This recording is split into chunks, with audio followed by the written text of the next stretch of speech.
That night I walked toward the door with a cake in my hands, ready to surprise my son on his 28th birthday. Then I heard his laughter cut through the night. The best gift for me would be if you disappeared from my life forever. My hands shook. The candles suddenly felt pointless. 28 years of sacrifices crushed in one sentence. I left silently, the weight of betrayal heavier than the cake I carried. I left without a word, but that night, he learned the true cost of his wish. Before we continue, if you love these stories, please subscribe to our channel, because that is our motivation to make better and better stories each day for you. And now let us know where you are listening in the comment before we start. The chocolate birthday cake balanced precariously in my left hand as I fumbled for the back door handle. 28 candles waited in the kitchen drawer. But first, I wanted to surprise Brandon with this homemade masterpiece. The wrapped gift tucked under my right arm contained the vintage watch he'd admired months ago, a family heirloom from his grandfather. Laughter drifted through the glass door, my son's voice mixed with others in animated conversation. The April evening air carried the scent of barbecued burgers and beer, perfect weather for his 28th birthday celebration. I paused at the door, listening to make sure I wouldn't interrupt anything important. Through the glass, I could see Brandon standing near the grill, with Mike and Jason, his usual crew. Samantha sat at the patio table, scrolling through her phone, while other guests mingled around the yard. "Man, your dad really went all out for this party," Mike's voice carried clearly. "New sound system, premium beer, even hired that catering service for appetizers." Brandon took a long swig from his bottle. "Yeah, well, he's trying to buy my affection as usual. Thinks money solves everything." I froze, cake still balanced in my hands. The gift suddenly felt heavier under my arm. "At least he cares," Jason chimed in. "My old man hasn't called me in 6 months. Trust me, you're better off." Brandon's laugh held no warmth. Robert's always breathing down my neck. About getting a job, moving out, taking responsibility. Like he doesn't understand that the economy sucks right now. My fingers tightened around the cake plate. Through the door, I watched my son gesture dismissively with his beer bottle. Honestly, guys, the best gift for me would be if the old man finally disappeared from my life forever. I'm tired of his lectures and control. The words hit like a physical blow. I stumbled backward, nearly dropping the cake. 28 years of birthdays, Christmas mornings, baseball games, bedtime stories, all reduced to this moment of casual cruelty. "Who would have thought your father was so pushy?" Mike agreed, raising his bottle in mock salute. Jason snorted. "Dude's probably got your whole life planned out in some spreadsheet. That's what engineers do, right?" "Exactly. Everything has to be his way or no way." Brandon turned toward the house, and I quickly stepped aside, pressing myself against the wall. Sometimes I wish he'd just, find somewhere else to be permanently. The gift slipped from under my arm, landing softly on the doormat. I caught it just as my legs threatened to give out. The watch inside, my father's watch, passed down. Through 3 generations, suddenly seemed worthless. "You could always move out," Samantha called from the table, not looking up from her phone. "With what money? He controls everything. Acts like I'm still 12 years old." Brandon drained his beer and tossed the empty bottle into a nearby trash can. "But hey, at least the free rent's decent." More laughter erupted from the group. I stood frozen, a 62-year-old man holding a birthday cake. For someone who wished I'd disappear forever, the candles in the kitchen seemed pointless now. What was I celebrating? My hands began to shake. The cake wobbled dangerously as memories flooded back. Brandon's graduation party, where he'd introduced me as the guy who pays for everything. The family dinner where he'd rolled his eyes at every story I told. The Christmas morning, when he'd barely looked up from his phone while opening gifts. 28 years. Had I been this blind the entire time? I leaned against the door frame, struggling to process what I just heard. Inside the house, my kitchen waited with birthday decorations I'd hung this morning.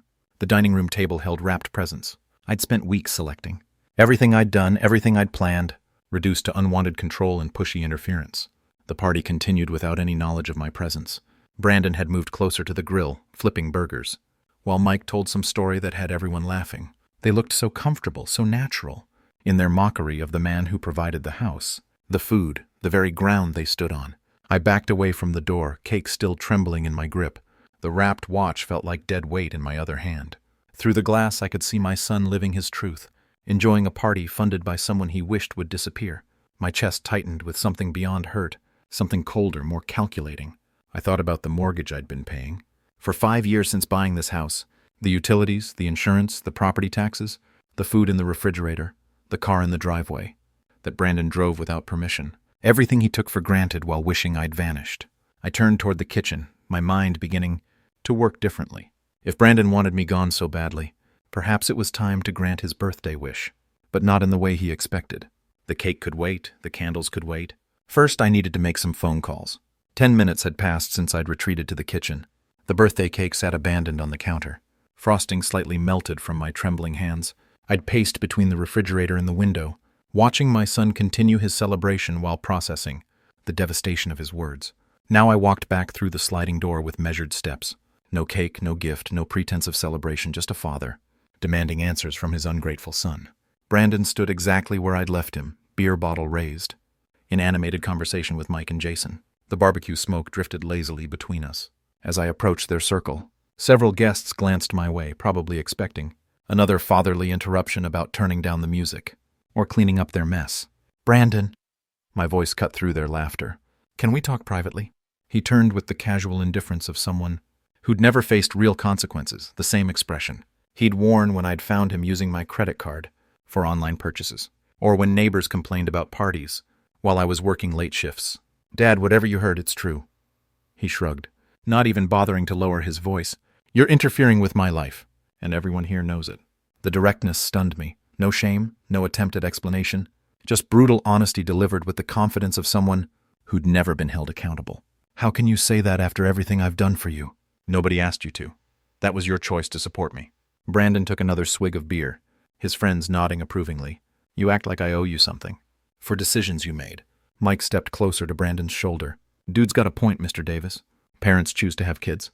The casual cruelty of it hit harder than Brandon's words. Here was my son's support system, enabling his disrespect with philosophical justifications. I glanced around the backyard. My backyard, paid for with my income maintained with my labor. And saw guests beginning to notice our conversation. 28 years. My voice remained steady despite the rage building in my chest. 28 years of providing everything you needed, and I never asked for any of it. Brandon's voice rose, emboldened by the audience. "You want gratitude for stuff I never requested. That's your problem, not mine." Jason laughed, the sound sharp in the evening air. "Boomer mentality right there. I sacrificed, so you owe me." Several guests had stopped their own conversations now, forming a loose circle around our confrontation. Some looked uncomfortable, but none intervened. This was entertainment to them. A family drama unfolding at a party. They'd remember for weeks. "So when you told your friends you wished I'd disappear forever, you meant that?" Brandon's eyes flickered with surprise. The first crack in his casual facade. He hadn't expected me to know the exact words, but the moment passed quickly, replaced by defensive aggression. "Yeah, I meant it. You hover, you lecture, you make everything about your expectations." He gestured with his beer bottle, droplets splashing onto the patio stone. "Maybe if you found your own life, instead of trying to control mine, we'd both be happier." The crowd had grown larger now. Conversations throughout the backyard had quieted. As more guests tuned into our public confrontation, I could feel their eyes on me. The controlling father, the overbearing parent who couldn't let his adult son live freely. Your own house, your own food, your own car. Each word came out measured, deliberate, all provided by someone you wish would disappear. "That's right." Brandon's smile held no warmth. "And when you do, finally move on. I'll miss the free rent for about 5 minutes. Then I'll figure something else out." Samantha giggled from the patio table, her attention finally drawn from her phone. "Brandon, you're terrible." But she said it like a compliment, like his callousness was charming rather than devastating. The sound of her amusement mixed with the approving chuckles from Mike and Jason, creating a soundtrack of mockery around my humiliation. I stood there surrounded by people celebrating my son's cruelty. 28 years of midnight feedings, school projects, driving lessons, college tuition all reduced to unwanted interference, in front of an audience that found our family's destruction amusing. The party continued around us. Music still playing, barbecue still smoking, guests still drinking my beer and eating my food, while witnessing the complete disintegration of any respect between father and son. I turned away from the circle of faces, some smirking, others uncomfortably averting their eyes. Brandon's laughter followed me as I walked toward the house, but something had shifted in those final moments. The hurt was crystallizing into something colder, more calculating. He wanted me gone. That could be arranged, but not in the way he expected. The stairs creaked under my weight as I climbed to the second floor, each step taking me further from the laughter that still echoed through the house. My bedroom door closed with a soft click, finally separating me from the celebration of my own humiliation. I stood motionless for a moment, letting the silence wash over me.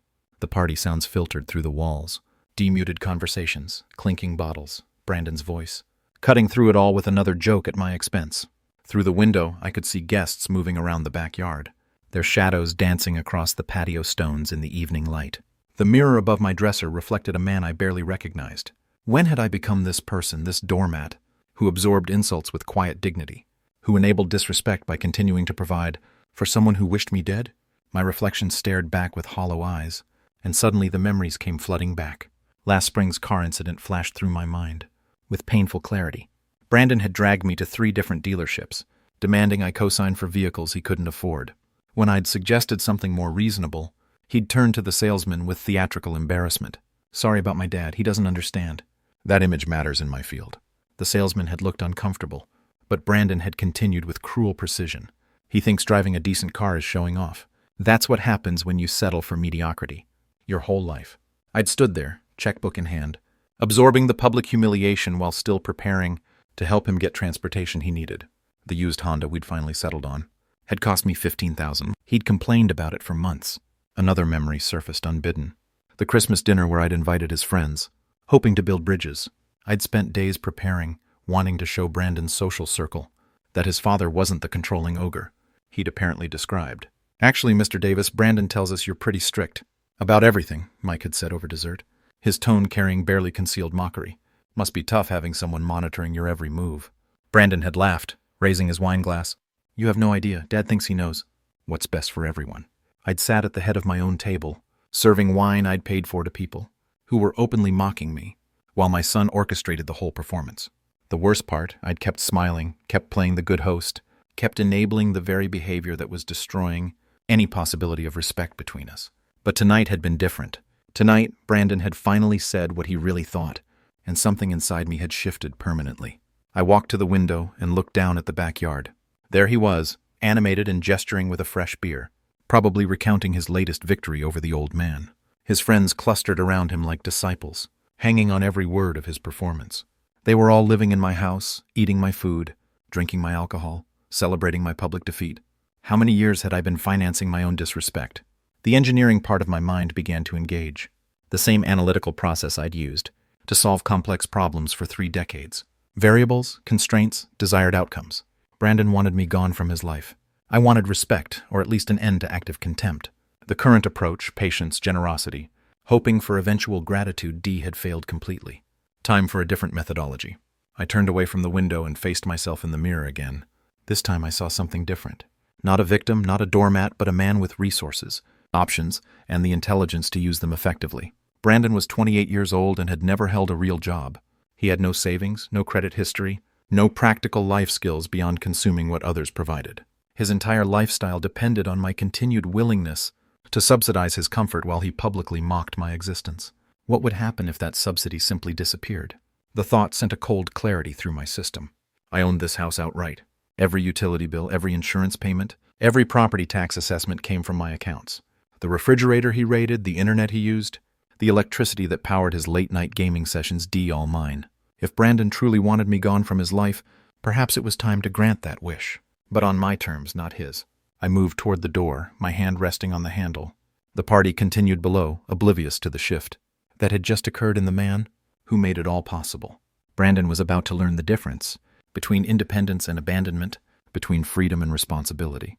He'd asked for space from his father's influence. Soon he'd have all the space he could handle. 25 minutes had passed since I'd walked away from that circle of mockery. Now I descended the stairs with measured steps, each one taking me closer to a confrontation that would reshape the dynamics of this house permanently. The back door opened to the same scene I'd left D, music pumping from the portable speakers. Guests clustered around the patio with drinks, Brandon holding court near the barbecue grill. But something fundamental had changed. Not in the party, but in me. I walked directly across the yard toward the DJ table, where someone had set up the sound system. Conversations continued around me, most guests unaware that the man who owned everything they were enjoying had just made a decision that would alter their evening considerably. The wireless microphone sat next to the speakers, exactly where I'd hoped to find it. I picked it up with the same calm precision I'd once used to present engineering solutions to corporate boards. The music continued for another moment before I located the volume control. Silence fell across the backyard like a curtain dropping. The party is over. My voice carried clearly through the speakers to every corner of my property. I'm asking everyone to leave my property now. The words landed with the impact of a physical blow. Conversation stopped mid-sentence. Beer bottles paused halfway to lips. Even the most intoxicated guests understood that something significant had just occurred. Brandon's face went through a rapid sequence of emotions. Surprise, embarrassment, then settling into the familiar arrogance that had defined our relationship for years. Nobody's going anywhere. He stepped forward, addressing the crowd rather than me. This is my party, and you're all welcome to stay as long as you want. Mike immediately moved to Brandon's side, his support as predictable as sunrise. Robert, don't ruin the kid's celebration. It's his birthday. This is my property, I replied into the microphone, my voice steady and factual. I have the legal right to decide who stays and who leaves. Jason laughed, the same dismissive sound I'd heard earlier. Come on, Mr. Davis, don't be dramatic.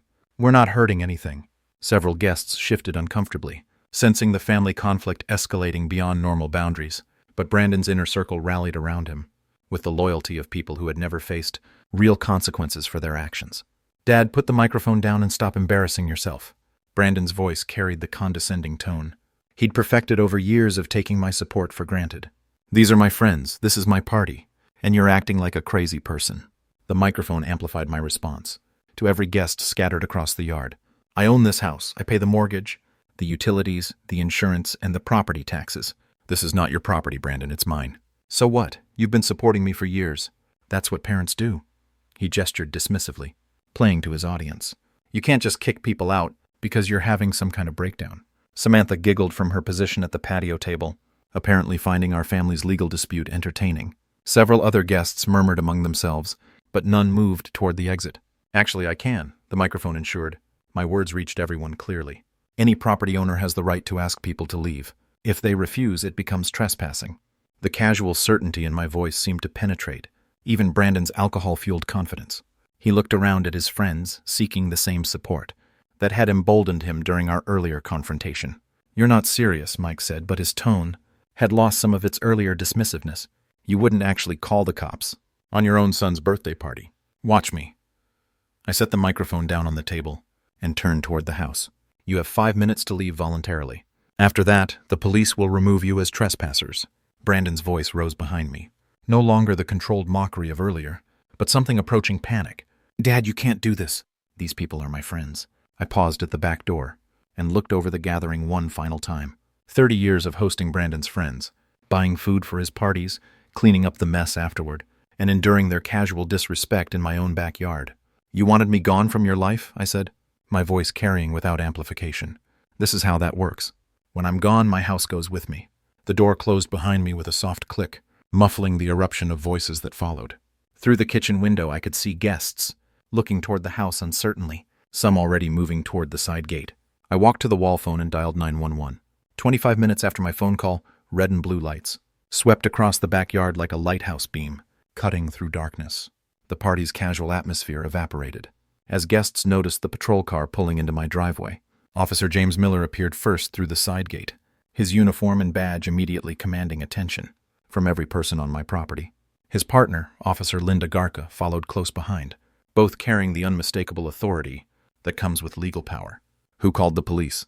Officer Miller's voice carried the professional neutrality I'd expected from suburban law enforcement. I did. I stepped forward from my position near the back door. This is my property, and I asked these people to stop the party and leave. They refused. Miller nodded, pulling out a small notepad, while surveying the crowd of guests, who had suddenly become very interested in their drinks and conversations. The music had stopped completely, leaving only the sound of nervous laughter and whispered discussions. Can you verify ownership of this property, sir? I handed him my driver's license and property tax statement, documents I had retrieved while waiting for their arrival. 28 years of home ownership had taught me the importance of proper documentation. Officer Garca stepped toward the center of the patio, her voice cutting through the evening air with official clarity. Everyone present must leave this private property immediately. The property owner has requested your departure, and continued presence constitutes trespassing. The reaction was immediate and varied. Several guests near the garden area quickly began gathering their belongings, clearly uncomfortable with police involvement in what they'd assumed was a simple family dispute. Others looked toward Brandon, seeking guidance from someone who had no legal authority to give it. This isn't fair, Samantha's voice rose, above the general murmur of confusion. We had permission. Brandon invited us. Ma'am, adult children living in their parents' homes do not have the legal right to authorize guests against the property owner's wishes. Garca replied with the patience of someone who'd handled similar situations countless times. Brandon stepped forward, his earlier confidence shaken, but not entirely broken. Officers, this is ridiculous. It's my birthday party and my father is just being vindictive. Miller turned his attention to my son, with professional detachment. Sir, family disputes don't change property law. If your father owns this property and wants guests to leave, they need to comply. I watched from my position near the house as the crowd began to thin. About half the guests had already started, moving toward the side gate, clearly wanting no part of a police intervention. These were sensible people who understood that challenging law enforcement over a backyard party wasn't worth the potential consequences. But Brandon's core group remained defiant. Mike and Jason flanked him like bodyguards, their loyalty apparently stronger than their common sense. Samantha lingered nearby, still clutching her drink, as if the party might somehow continue, despite uniformed officers standing in the middle of the patio. How long do they have to leave? I asked Officer Miller, maintaining the same calm tone I'd used throughout the evening. We typically allow a reasonable amount of time for compliance, he replied, but continued refusal after official notification. Becomes a more serious matter. The implications hung in the air like smoke from the abandoned barbecue grill. Brandon's face showed the first real signs of uncertainty as he processed what more serious matter might mean in practical terms. Dad, you can't actually have us arrested for having a party, he said.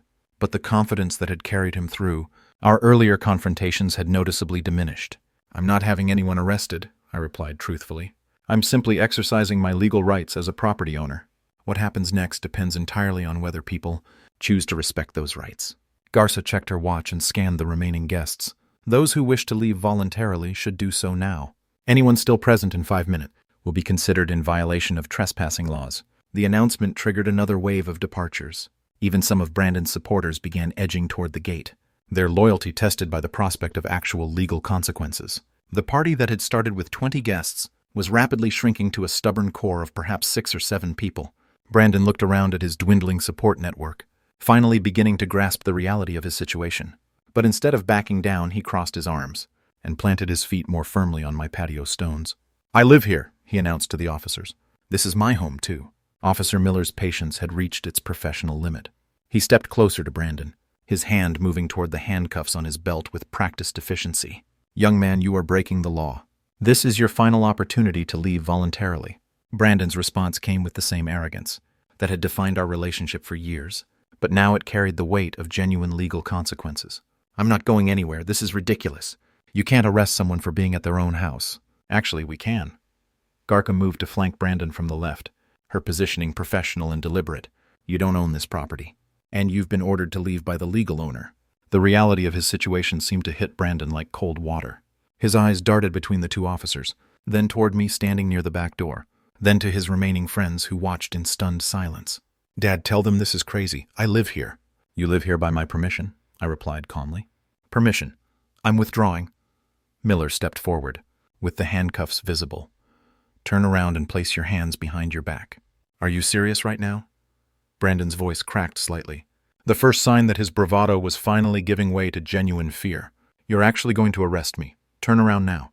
The moment stretched like a taut wire. I watched my son's face cycle through disbelief, anger, and finally a desperate kind of panic, as he realized that 28 years of avoiding consequences had just come to an end. Brandon slowly turned around, his movement stiff with resentment. The click of handcuffs closing around his wrists echoed across the empty patio with the finality of a closing door. Brandon Davis, you're under arrest for criminal trespassing and failure to comply with a lawful order, Miller stated with the professional neutrality of someone who'd done this hundreds of times. Samantha gasped from her position near the abandoned BBQ grill. This can't be happening. Robert, you can't let them arrest your own son. I met her gaze with the same calm I'd maintained throughout the evening. I'm not letting them do anything. I called them specifically because Brandon refused to respect my property rights. As the officers began walking Brandon toward the side gate, he twisted around to face me. His expression transformed into something I'd never seen before. Genuine hatred mixed with disbelief. Dad, I will never forgive you for this. You think you've won something? But you just made the biggest mistake of your life. The venom in his voice would have devastated me just hours earlier. Now it simply confirmed that my decision to take drastic action had been correct. A son who could speak to his father with such hatred, while being arrested for trespassing on his father's property, had lost any claim to family loyalty. We'll see, I replied. Miller opened the rear door of the patrol car, his hand guiding Brandon's head as he climbed into the back seat. Through the window, I could see my son's face contorted with rage, his mouth moving in what I assumed were additional threats I was grateful not to hear. Mike stepped forward, his earlier confidence completely evaporated. "Officer, how long will he be held? When can we bail him out?" "That depends on the charges and the judge's decision," Garza replied. "Criminal trespassing can carry a sentence of up to 2 weeks in county jail plus fines." 2 weeks. The number settled into my mind with perfect satisfaction. 2 weeks would give me adequate time to make the changes I'd been contemplating during my transformation upstairs. The patrol car's engine started, and red and blue lights began rotating again as the vehicle backed out of my driveway. I watched from my position on the back porch as my son was driven away, officially in police custody, finally facing real consequences for his choices. Samantha stood crying near the abandoned party decorations, while Mike and Jason gathered empty bottles, with the confused deficiency of people who didn't know what else to do. The party was over in every sense, and my backyard belonged to me again. Within minutes, even Brandon's closest supporters had gathered their belongings and left through the side gate. The music equipment sat silent, the BBQ grill cooling in the evening air, paper plates and plastic cups scattered across surfaces. I'd be cleaning tomorrow. But tonight, I stood alone in my reclaimed space, listening to the silence that had replaced years of disrespectful noise. The real work was just beginning. The first morning without Brandon's presence felt like stepping into a different house entirely. Coffee brewed in absolute silence while I sat at the kitchen table, no longer listening for the sounds of complaints or demands echoing from upstairs. A quick phone call to the county clerk's office confirmed what Officer Garca had mentioned. Brandon would serve 14 days for criminal trespassing and disorderly conduct. His release date was scheduled for April 29th at 9:00 a.m. 14 days, exactly 2 weeks to implement the plan that had crystallized during those final moments of his arrest. Over the following days, I began working with the same methodical precision that had defined my engineering career. The first step involved gathering information about Brandon's actual situation versus the fantasy he'd been living. I pulled out financial records spanning the past 5 years. Rent equivalent in our neighborhood, $2,800 monthly. Utilities averaged $350. Food costs I'd covered, roughly $400 monthly. Insurance, maintenance, property taxes, and incidental expenses brought his true cost of living to approximately $4,200 per month, $50,000 annually. That's what supporting Brandon's unemployment had cost me, not counting the additional expenses for his parties, gas money, and various emergencies that required immediate financial intervention. During my research phase, I also investigated current real estate market conditions. Similar houses in our neighborhood were selling for between $820,000 and $80,000, depending on condition and exact location. Mine, meticulously maintained and recently updated, would likely command the higher end of that range. The memory that kept surfacing during those quiet planning sessions was last November's job fair incident. I'd driven Brandon to 3 different employment opportunities, waited patiently while he submitted applications, even coached him on interview techniques the night before. He'd returned from each interview with elaborate explanations about why the positions weren't suitable. The manager seemed like a micromanager. The pay was insulting for someone with my potential. The commute would eat up half my salary and gas costs. Within a week, I discovered through a friend that Brandon had intentionally sabotaged each interview, arriving late, dressed inappropriately, and giving flippant answers designed to ensure rejection. When confronted, his response had been brutally honest. "Why would I take some minimum wage job when you provide everything I need here?" That conversation should have been the wake-up call. Instead, I'd absorbed his logic and continued enabling the very behavior that was destroying any possibility of mutual respect. By the end of the first week of his incarceration, my decision had crystallized completely. Brandon wanted me to disappear from his life. He'd stated this wish publicly, repeatedly, and with sufficient cruelty to demonstrate genuine intent. Very well, I would disappear, but not as the defeated father he expected to manipulate indefinitely. The house would be sold while he sat in county jail, blissfully unaware that his free ride was ending permanently. The proceeds would fund a comfortable retirement, somewhere far from California, somewhere Brandon would never think to look, for a father he'd wished would vanish. I spent the second week researching retirement communities in different states, places where $850,000 could buy a modest home and provide years of peaceful independence. Arizona, Colorado, North Carolina, states with reasonable costs of living and no connections to my current life. Brandon's threats during his arrest had made one thing perfectly clear. He viewed me as an obstacle to be overcome, not a father to be respected. His promise that I would regret enforcing boundaries was exactly the kind of manipulative language I'd been tolerating for years. But this time there would be no backing down, no compromise, no gradual erosion of my resolve. through emotional manipulation. The engineering approach to this problem was elegantly simple. Remove the variable causing system dysfunction. In this case, that variable was my continued financial support for someone who openly despised the person providing it. As Brandon's release date approached, I finalized my research and confirmed my decision. The real estate agent's business card sat next to my morning coffee, waiting for the phone call that would set everything in motion. 28 years of patient guidance, financial support, and unconditional love had produced nothing but entitlement, disrespect, and threats of retaliation when boundaries were finally enforced. Time to show Brandon what disappearing actually looked like. I reached for the phone to call Michelle Johnson, the real estate agent whose online reviews suggested she specialized in quick, efficient sales. Michelle Johnson's office occupied a corner suite in downtown San Jose, its windows offering views of the city. That had been my home for 3 decades. Professional certificates lined the walls alongside photos of sold properties, creating an atmosphere of competence and success. "Mr. Davis, thank you for calling," she said, gesturing toward the chair across from her polished desk. "You mentioned needing to sell quickly. What's driving the timeline?" I settled into the leather chair, my property documents organized in a manila folder that reflected the same methodical approach I'd brought to every engineering project. Family circumstances, personal reasons that require immediate action. Her expression remained professionally neutral, a skill that had undoubtedly served her well in countless client interactions. "I understand. Let me review your property details, and we can discuss realistic expectations." The property evaluation took approximately 40 minutes of market analysis, neighborhood comparison studies, and detailed discussions about pricing strategy. Michelle's expertise was evident in her systematic approach to determining optimal market positioning. "Based on current market conditions and the property details you've provided, I'd recommend listing at $850,000. At that price point, with proper staging and marketing, we should attract serious buyers within a week." "Perfect. The timeline aligned exactly with my private deadline." "Excellent. I'll agree to that price." I leaned forward slightly, maintaining the business-focused demeanor that had characterized our entire interaction. "I'm prepared to offer you a significant bonus if the sale closes within 7 days. Her eyes brightened with the kind of professional enthusiasm that substantial financial incentives typically generate.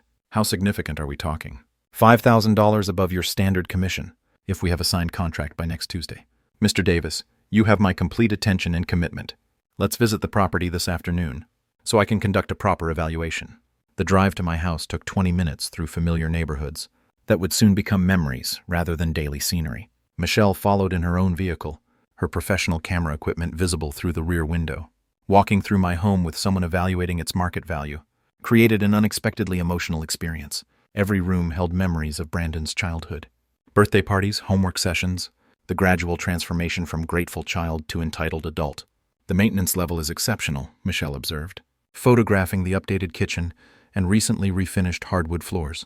"This property will show beautifully. Have you considered professional staging? Whatever you recommend, cost isn't the primary concern." She moved through each room with practiced efficiency, noting architectural details, natural lighting, and the kinds of features that attract buyers in our competitive market. Her assessment confirmed what my research had suggested. The house was positioned perfectly for rapid sale. "Honestly, Mr. Davis, properties in this condition don't stay on the market long. With the right marketing approach and competitive pricing, I'm confident we can have multiple offers by the weekend." Multiple offers meant potential bidding wars, which could drive the final price even higher than our listing target. Brandon's 2-week sentence was providing advantages I hadn't anticipated when this plan first crystallized. Back in her office, the contract negotiation proceeded with remarkable efficiency. Standard seller disclosure forms, marketing strategy agreements, and timeline specifications filled the afternoon with productive legal documentation. "I'll have professional photographs taken tomorrow morning," Michelle explained while organizing the signed paperwork. "Listing goes live Thursday. Open house scheduled for Saturday and Sunday." Given the urgency and bonus structure, this property gets absolute priority in my schedule. The bonus arrangement was structured as performance-based compensation, entirely legal and professionally appropriate. $5,000 represented substantial motivation for an agent whose annual income depended on successful closings. "Mr. Davis, I have to ask, are you planning to relocate? This seems like more than just downsizing." "Complete life change?" I replied truthfully, though the full context would have shocked her professional composure. "Sometimes circumstances require dramatic decisions." She nodded with the kind of understanding that suggested experience with clients undergoing major life transitions. "Well, I'll make sure this transition proceeds as smoothly as possible." The signed contracts felt substantial in my hands as I prepared to leave her office. 7 days remained until Brandon's scheduled release, and the mechanism for his ultimate lesson in consequences was now legally documented and professionally managed. "One more thing," I said, pausing at her office door. "I may need to coordinate timing very precisely. Can you keep me updated on any interested buyers immediately?" "Absolutely. You'll have real-time updates on every showing, every inquiry, every offer. This is going to move fast." I walked to my car with the satisfaction of someone who had just converted years of planning into concrete action. The house that had sheltered Brandon's entitlement for 28 years would soon belong to strangers, who actually appreciated having a place to call home. Now I needed to learn exactly when Brandon would be released, so I could time the final phase perfectly. The drive to Santa Clara County Jail took 30 minutes, through morning traffic that gave me time to prepare for what would likely be my final interaction with any aspect of Brandon's current circumstances. The facility emerged from the industrial landscape like a concrete monument to consequences, exactly what my son would soon understand intimately. Security procedures required identification, verification, metal detector screening, and visitor registration that transformed citizens into processed subjects within the institutional system. The efficiency impressed me with its methodical approach to human management. "I need information about an inmate," I told the corrections officer, at the visitor information desk, sliding my driver's license across the polished counter. Sergeant Davis, no relation despite the shared surname, reviewed my identification with the professional neutrality that characterized every aspect of this sterile environment. His uniform and badge represented authority that transcended personal feelings or family dynamics. Name of the inmate, Brandon Davis. He's serving 2 weeks for criminal trespassing. The sergeant's fingers moved across his computer keyboard with practiced efficiency, accessing databases that contained every detail of Brandon's current legal situation. The institutional system had reduced my son to a number, a cell assignment, and a release schedule. "Brandon Davis, booked April 15th. His eyes scanned the monitor without emotion. "Your son will be released April 29th at 9 a.m. "Perfect. The timing aligned exactly with my strategic requirements. "Thank you for that information." I maintained the same professional tone that had characterized my entire interaction with this facility. "Is there anything else I should know about the release process?" "Standard release procedures. He'll be processed out through this same building. Return personal effects. Given transportation voucher if requested." Sergeant Davis looked up from his screen with the kind of helpful efficiency that marked quality public service. "Would you like to visit with him while you're here?"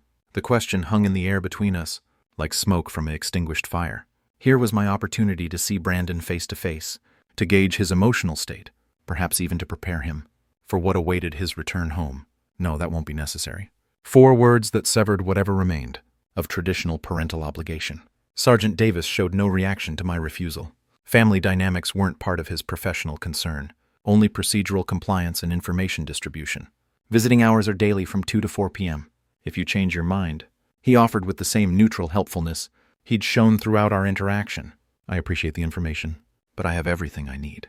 The conversation concluded with the institutional efficiency that had marked its beginning. No personal questions, no judgment about family relationships, no curiosity about my reasons for gathering release information without visiting my incarcerated son. Walking back through the security checkpoints felt like emerging from a controlled environment designed to strip away individual identity and personal choice. Brandon had spent 10 days in this system that reduced humans to numbers and schedules, learning what accountability actually meant in practical terms. The drive home provided time to calculate final timeline coordination. April 29th, 9 a.m. Brandon would be processed out of county jail, expecting to return to the house that had sheltered his entitlement for 28 years. Instead, he would discover that his father had finally taken his advice about disappearing from his life. Michelle's real estate expertise suggested the property would likely sell by the weekend, giving me several days to coordinate closing procedures with Brandon's release timing. The house that had enabled his disrespect would belong to strangers who appreciated having a place to call home. The engineering precision of this revenge plan satisfied every aspect of my methodical nature. Variables controlled, timeline synchronized, resources allocated efficiently, and desired outcome guaranteed through legal channels that Brandon himself had initiated. Back in my driveway, I sat in the car for a moment, contemplating the house that would soon cease to be my responsibility. Every mortgage payment, every utility bill, every maintenance expense had subsidized someone who wished I would disappear from his life forever. Tomorrow I would coordinate with Michelle about showing schedules and potential buyer interest. The institutional visit had confirmed that Brandon remained exactly where consequences had placed him, unaware that his father was implementing The ultimate lesson in gratitude and respect. By the time he walked out of county jail next Tuesday morning, the home he'd taken for granted would be in escrow to buyers who actually wanted to live there. My phone rang as I reached the front door. Michelle's name appeared on the caller ID, probably with updates about buyer interest in showing appointments. "Michelle speaking," came the cheerful voice through my phone as I stepped through my front door for what would likely be the last time as its owner. "Robert Davis, you called. Wonderful news. The Garcia family has accepted our asking price. Full cash offer, no contingencies. Closing tomorrow morning at 9:30. Perfect timing. Brandon would be released at 9, giving him just enough time to return home before discovering that home no longer existed in any meaningful sense. Excellent work, Michelle. That bonus is well earned." The next 24 hours compressed into a whirlwind of final arrangements that would have impressed any project manager. Moving trucks, document signing, key transfers, and the careful coordination of a revenge plan. 2 weeks in the making. Carlos and Maria Garcia arrived with their 2 children, and a moving truck filled with the hopeful energy that comes with starting fresh in a new home. Their excitement reminded me of my own feelings when I'd first bought this house 30 years ago, back when Brandon was still grateful for bedtime stories and birthday parties. "Mr. Davis, thank you so much for accepting our offer quickly," Maria said as their kids ran through what had been Brandon's childhood home. "We know you were in a hurry to sell. Life circumstances change rapidly sometimes." I handed Carlos the garage door opener and house keys, feeling the symbolic weight of transferring ownership to people who would actually appreciate living here. "I do have one small favor to ask. Of course, anything. My son is traveling and may stop by tomorrow, not knowing about the sale. Could you give him this note?" I handed Maria a sealed envelope with Brandon's name written in my careful engineering script. She accepted it with the kind of helpful courtesy that characterized people who understood the complexity of family logistics during major life transitions.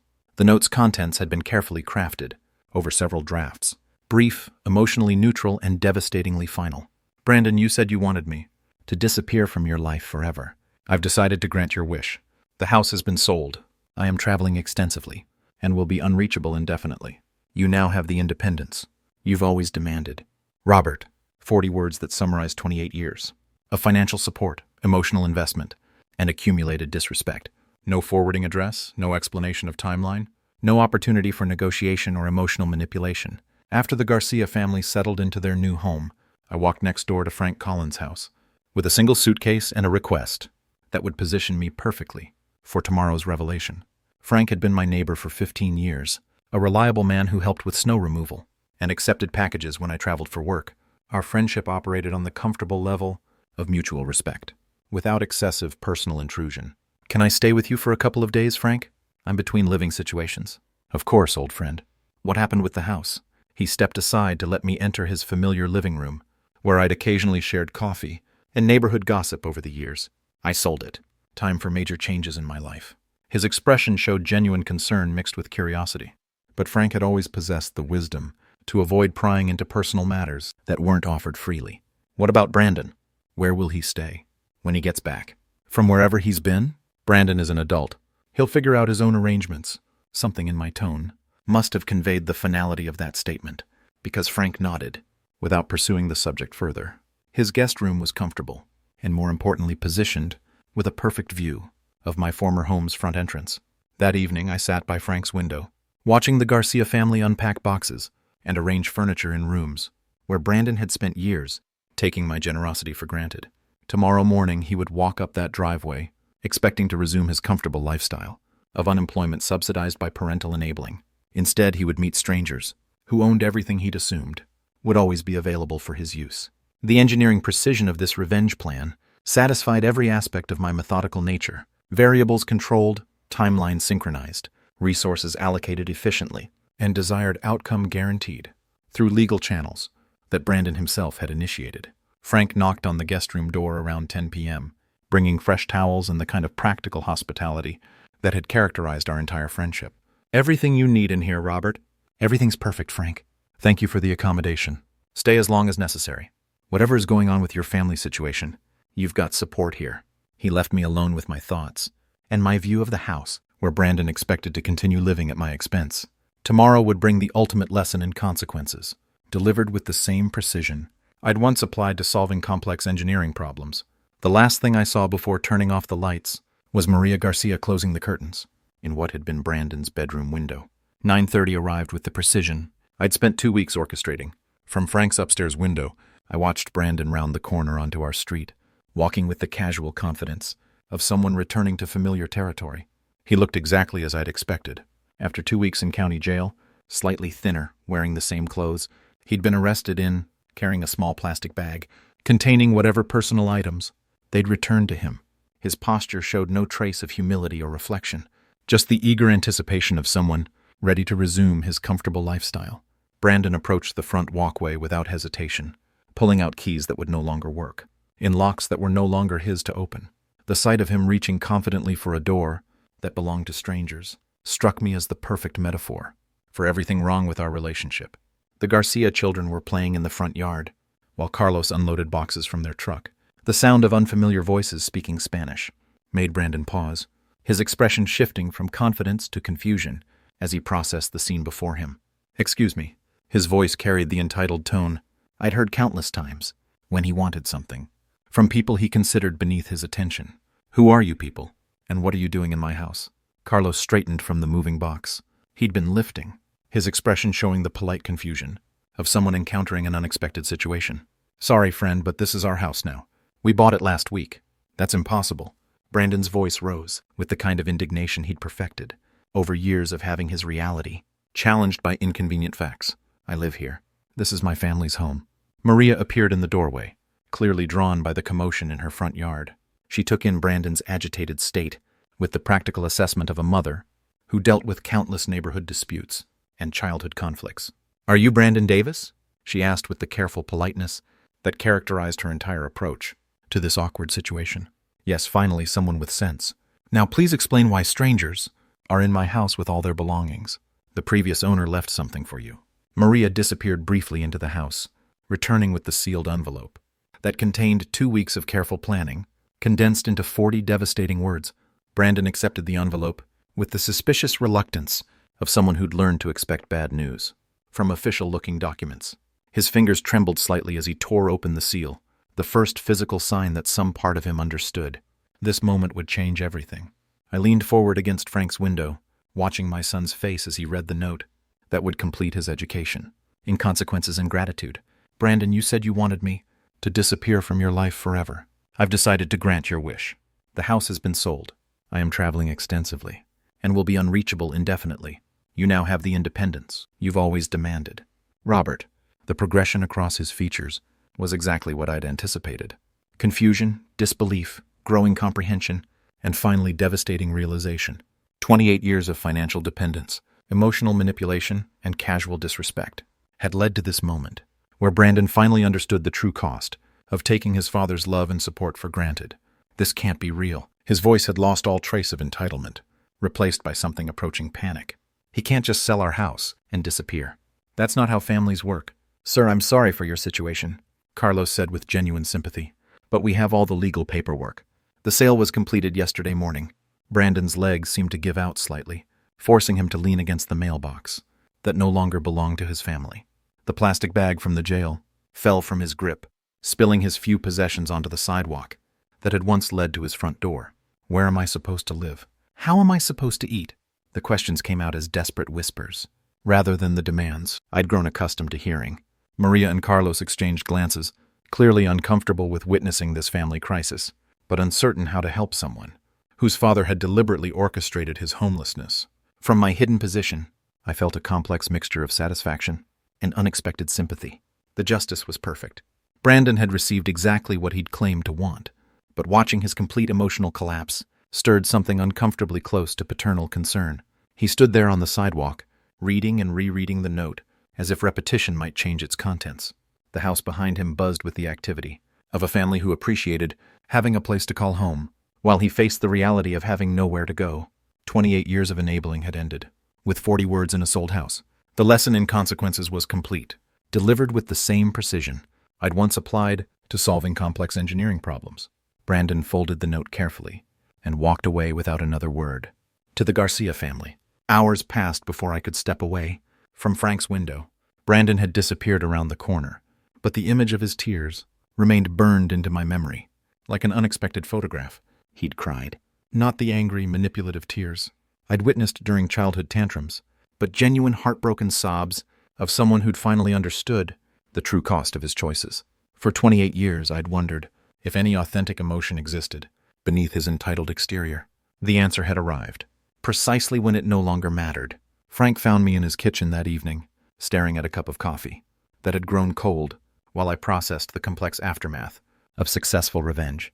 "Rough day watching the neighborhood drama?" he asked with the careful tone of someone who suspected more than he was willing to say directly. Something like that. The young man seemed pretty upset about losing his family home. I met Frank's eyes, seeing the genuine concern of someone who'd witnessed pain without understanding its origins. Sometimes consequences take years to arrive, but they always do eventually. Frank nodded with the wisdom of someone who'd lived long enough to understand that justice rarely arrives on schedule, but rarely fails to arrive at all. "Thank you for the hospitality," I said, rising from the table, where I'd spent so many hours, planning and plotting. "I'm moving on tomorrow morning." "Where are you headed, Robert?" "To the ocean. Time to start completely fresh." Frank didn't press for details, understanding instinctively that some life changes require privacy rather than explanation. His friendship had provided exactly the support I needed during this transition, without demanding more information than I was willing to share. "You've got my number if you need anything," he offered, though we both understood this goodbye carried the permanence of someone choosing to leave his entire past behind. The next morning arrived, with the kind of California sunshine that makes new beginnings seem not just possible but inevitable. I loaded my single suitcase into the car. I'd barely driven during 2 weeks of strategic planning, feeling lighter than I had in decades. Frank appeared on his porch as I backed out of his driveway, raising a hand in farewell that carried 30 years of neighborly respect, compressed into a single gesture. I waved back, genuinely grateful for his unwitting support during the most complex moral decision of my life. The highway stretched west toward the Pacific, carrying me away from everything I'd known, toward possibilities I hadn't dared imagine 2 weeks ago. $850,000 in my bank account, no family obligations, no one depending on my financial support or emotional availability.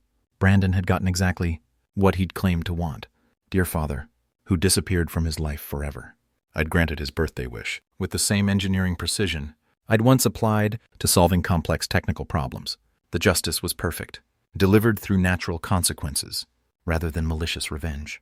Yet his tears had changed something fundamental in the equation, not the outcome.